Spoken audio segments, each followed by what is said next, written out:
Did Russia unilaterally decide to cut off gas supplies to Europe, or is it more complex than that? Well, that's precisely the question that we will seek to answer in today's episode of Climate Mundial's Energy and Climate Weekly. So let's get right into it.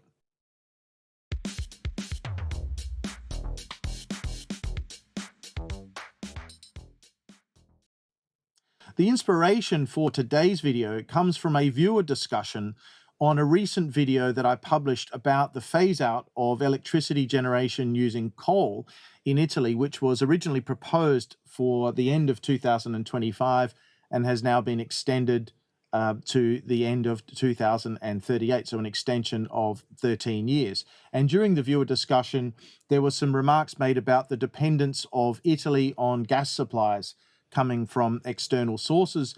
And another viewer also commented on the rationale behind Germany's transition away from gas and the dependence that Germany also had on gas supplies coming from the East and in particular from Russia.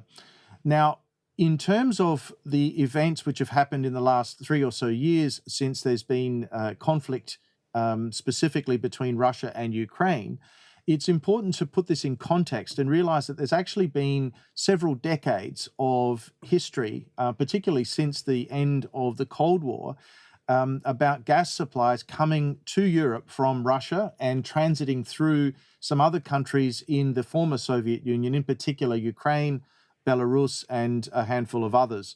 So what we're going to do in today's episode is actually analyze this question and try to answer the question of whether it was Russia who decided to cut off gas supplies to Europe, or in fact it was some other set of factors which has contributed to this situation where countries like Italy and Germany are now having to do without Russian gas and needing to pay more expensive prices for gas supplies coming from other sources. Before we get into the details of what's happened over the last 20 or so years relating to gas supplies into Europe coming from Russia, let's first have a brief look at the map of Europe and also the gas supply pipeline network, because it's very important to point out that with the exception of the Netherlands and also Norway, and to a certain extent also the UK in the North Sea, there is actually very little gas supply available from within the European Union, and I'll include the UK in this as well, which was of course part of the European Union up until a few years ago. So the European Union has a very significant demand for gas, whether that be for heating, whether it be for industry and so forth. There's a significant demand for gas, which is orders of magnitude greater than its capacity to supply gas. So clearly, at some point in time, the European Union and also the UK have to import gas from other locations. And of course, Russia has been one of the major sources of gas. If we have a look at the map, we can see that there are numerous supply pipelines for gas, whether that be coming from Russia. There's also gas coming in from places like Turkmenistan. In the more recent past, we've seen pipelines built to bring gas into Europe from Azerbaijan. But we also have some gas pipelines coming in from Africa. In the more recent past, what we've actually seen is that gas is coming to Europe, and actually it's coming in the form of liquefied natural gas. So they're actually also, in addition to the reticulated pipelines, we also have a lot of terminals for processing liquefied natural gas and then regasifying that gas and distributing it throughout Europe through the reticulated system after it's been regasified. Having said that, liquefied natural gas is a much more expensive commodity, if you like, than mains gas, which is reticulated through these pipelines. So to give ourselves a little bit of orientation, the vast majority of gas coming into Europe historically and over the last few decades has actually been coming through the pipeline which crosses Ukraine.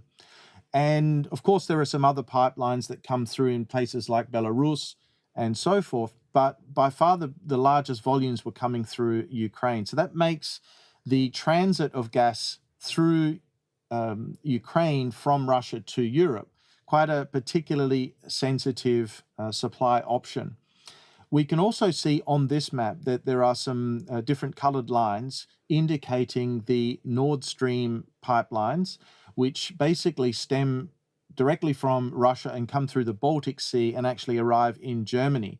And this is quite an interesting piece of infrastructure, because the construction and the development of the Nord Stream pipeline, in part, was to deal with some of the concerns related to the transit of gas through some of these other countries, and in particular Ukraine.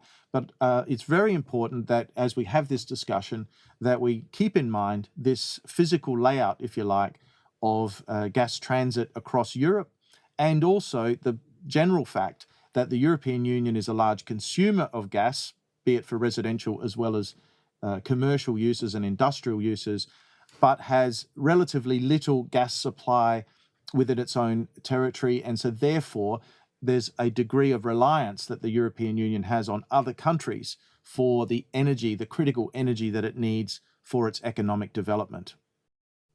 Now, while the most visible portal of the difficulties that exist between Russia and Europe, and also the transit of gas coming through Ukraine, started in 2022 in terms of the military conflict between Russia and Ukraine, it's very important to realize that there is a lengthy history in gas supply and relations between Russia and the European Union, and also Russia and Ukraine.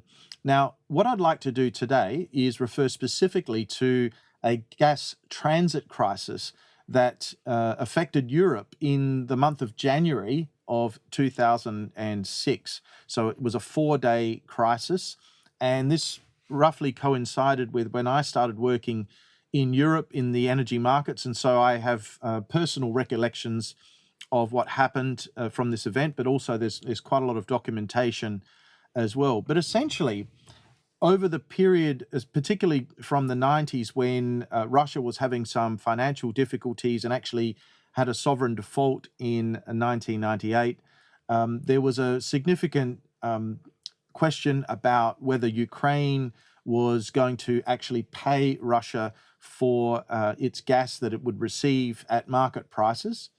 And there was also the question of how much Ukraine would charge Russia for the use of its pipelines to transit gas from Russia to the European Union. And needless to say, over the period during the 90s and the early 2000s, there were significant disputes between Russia and Ukraine about these tariff levels, the fact that Russia was actually allowing Ukraine to purchase gas at prices that were below or discounted from the prices that European customers were paying, which were effectively gas prices that were indexed to the price of oil.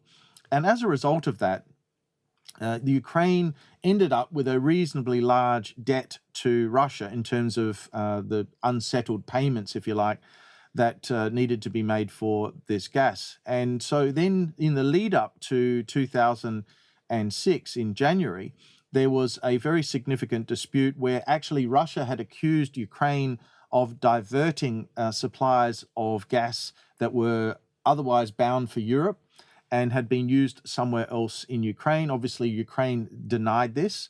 And as a result, there was a big standoff, which resulted in a 4-day period where there was no gas transiting through Ukraine from Russia to Europe.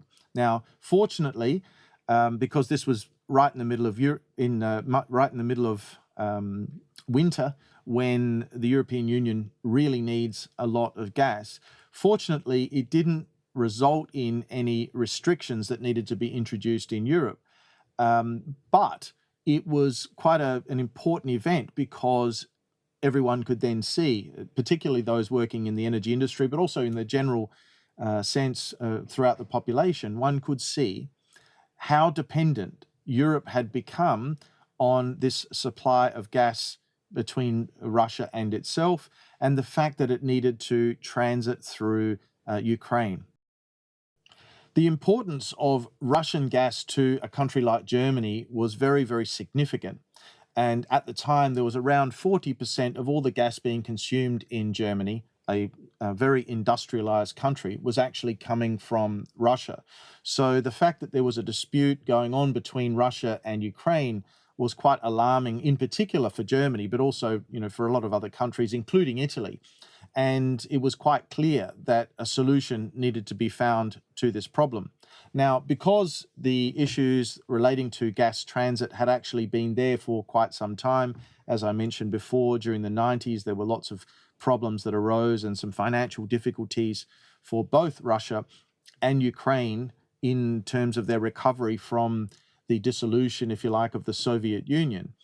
There were already moves being put into place to construct these Nord Stream pipelines that I mentioned before, where actually the gas from Russia would be able to leave Russia and then transit through the Baltic Sea and then come direct to Germany. So in other words, the Nord Stream pipeline provided an alternative avenue through which gas could be supplied from Russia to Germany, and then by consequence also to the rest of continental Europe, that diversified the supply away from the gas that needed to transit through Ukraine.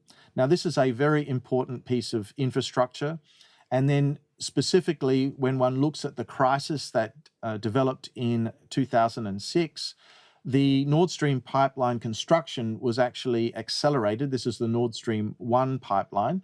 And eventually, it was commissioned in 2011. So by 2011, there was another supply option, significant supply option, that would mean that gas could transit from Russia to the European Union without necessarily being beholden to the kinds of difficulties that had been observed during this 2006 crisis, where the transit interruptions occurred in Ukraine. So when one looks at the question of whether it was Russia who turned off the gas supplies to Europe, if one looks very specifically now at the 2006 example, it seems reasonably apparent that Russia was taking steps with Germany and with other European entities to construct the Nord Stream pipeline and to find alternative ways to continue with the supply of gas, pipeline gas from Russia to Europe, without necessarily being beholden to the developments that were happening in gas transit with Ukraine. So in terms of the earlier crisis, if you like, the 2006 crisis, it at least on the surface looks as though Russia was actively working with the European Union to find solutions rather than to actually turn off gas supplies. There were some other very important developments at the time as well. In particular, a proposed alternative pipeline was being considered called the South Stream pipeline. So the South Stream pipeline would effectively bring gas from Russia through the Black Sea and would enter the European Union in Bulgaria and then be distributed to places like Italy and Austria directly. So this project was actually proposed, and a significant amount of work was done in the wake of the 2006 crisis to also find an alternative means to bring gas from Russia to the European Union, and that was called the South Stream pipeline. Another really important thing to note is at around about the same time that the Nord Stream pipeline was being commissioned, so around 2011, work began to develop reticulated gas infrastructure between Russia and China. And work began on what was called the Power of Siberia pipeline, which would take gas to China from Russia. That pipeline was first filled with gas by 2019, and further work has been done to ramp up the capacity of gas that can actually be supplied from Russia to China. And it seems reasonably apparent that Russia was looking for alternatives as well, noting that some difficulties were occurring with supplies to Europe, and it wanted to make sure that it had some other alternatives, alternative customers for its gas. Now, it's also fair to say that the Power of Siberia pipeline does not have a source of gas which is the same that is being supplied into the networks that then were carrying gas across to the European Union. So in effect, we're talking about different fields.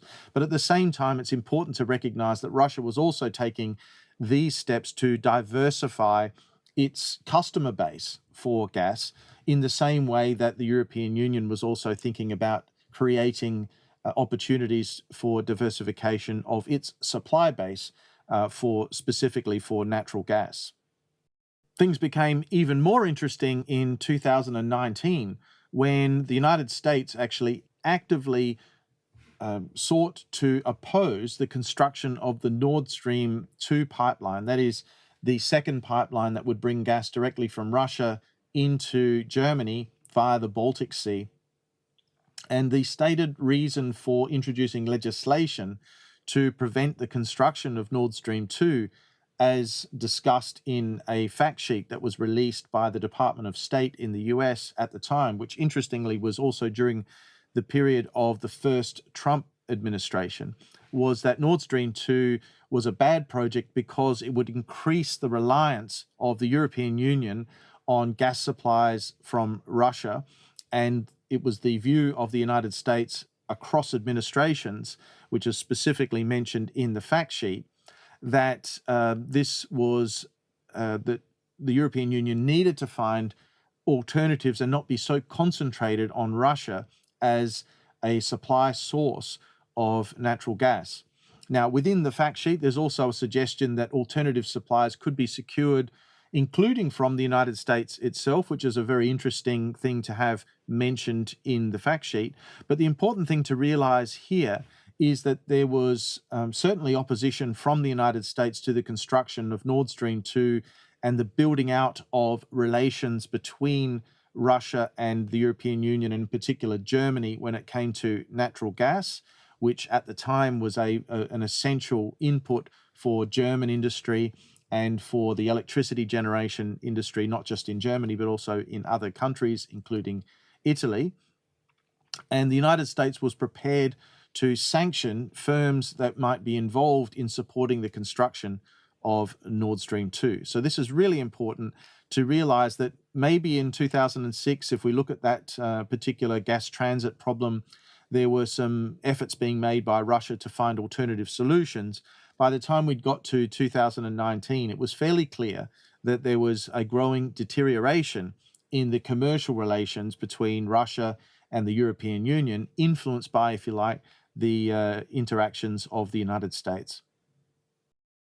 And so now, if we look more closely at the developments that occurred from 2022, we can actually see that Russia decided that there would be less gas made available to Germany. But there was also, it's important to realize that there was a significant dispute between European countries and Russia at the time about what was actually the cause of that. Russia's perspective was that there were various turbines and other pieces of equipment which were vital to the maintenance of the pipeline that were no longer available to Russia because of sanctions that had been applied by other countries, including countries like Canada, which were preventing it from accessing the necessary parts, equipment, and labor to carry out the essential maintenance that was needed to uphold the operations of the Nord Stream pipeline.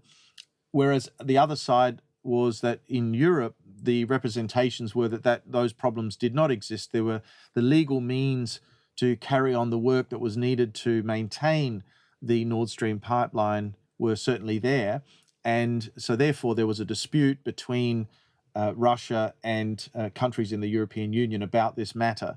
So depending on which way you look at it, it could be argued that yes, Russia did take action by 2022 to restrict gas supplies, but Russia would then argue that it was because of these other blocks that had been put on it by countries in Europe and also Canada that led to difficulties in it carrying out these duties and maintaining the pipeline such that the gas could continue to be supplied to Europe directly through the reticulated gas system. And the final point of relevance here is that during the last few years, there's been a further deterioration of the relations between Russia and the European Union, also with Canada and United States. And at one point, there was actually an explosion which caused physical damage to the Nord Stream pipeline, well after some of these other technical and commercial disputes had been going on that were affecting supplies from Russia to Germany.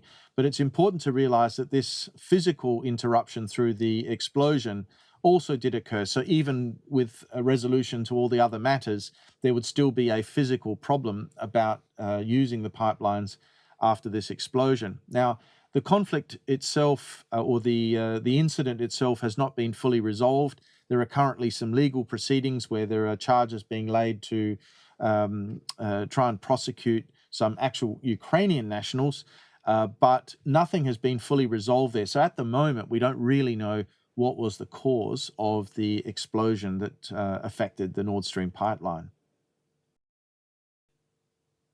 So as we can see, this has been a particularly complicated area that has really several decades of history. So the issue of supplying gas from Russia to the European Union and going through other transit countries, including Ukraine, as well as Belarus and others, has been a tortuous path, and there is a significant history there. In terms of the question itself, did Russia take the decision to cut supplies to the European Union, or was it vice versa? Well, I guess going back to the 2006 dispute, we can see that there were concrete actions actually being taken by Russia with European counterparts, and in particular German counterparts, to construct the Nord Stream pipeline and find an alternative to transit through Ukraine. There were also various initiatives like the South Stream pipeline that was showing signs of cooperation between Russia and the European Union. So that goes back to the period in the years after the 2006 crisis. But at the same time, we also saw Russia taking steps to diversify its customers in terms of selling gas. So, but then as time progressed, relations between Russia and the European Union further deteriorated. We introduced this complexity of the United States taking action to actively stop the construction of the Nord Stream 2 pipeline. The South Stream pipeline proposal was eventually abandoned. And so then, as we got closer to 2022, it became clear that there were several issues that were preventing good commercial relations from taking place between Russia and the European Union, which would affect gas supplies. Now, this is quite a problem overall because, as I mentioned at the outset, Germany requires a lot of gas to run its industry. That gas needs to be affordable, it needs to be available, and it needs to be reliable. And so therefore, these problems that have arisen with respect to supply from Russia really do impact Germany quite a lot. And this is an issue that's going to need to be resolved one way or the other to so as to not do too much damage to the overall competitiveness of Germany. But having said that, its reliance on Russian gas is being reduced over time through supplies coming from other jurisdictions, in particular LNG, as I mentioned before. But the impact of that is that that gas is more expensive overall in terms of not just the gas, but also the processing charges and the transport. So Germany finds itself in a very difficult situation.